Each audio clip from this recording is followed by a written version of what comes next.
মনে হচ্ছে নতুন বছর শবনম বুবলির বেশ ভালোই কাটবে, কেননা মুক্তির অপেক্ষায় তার এক গুচ্ছ সিনেমা। বছরের শুরুতেই নতুন সিনেমার পোস্টার নিয়ে হাজির হয়েছেন এই চিত্রনায়িকা। প্রকাশ পেয়েছে অভিনেত্রীর পিনিক সিনেমার প্রথম পোস্টার।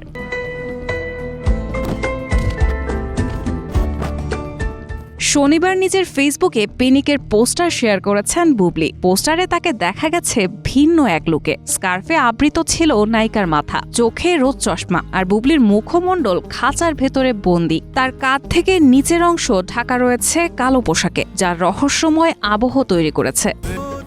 পিনিকে শবনম বুবলির বিপরীতে আছেন আদর আজাদ। এর আগে তারা দুজন তালাশ ও লোকাল নামে দুটি ছবির শুটিং করেছেন। কক্সবাজার ও রামুর বিভিন্ন এলাকায় পিনিক সিনেমার শুটিং হয়েছে। ছবিটি পরিচালনা করেছেন জাহিদ জুয়েল।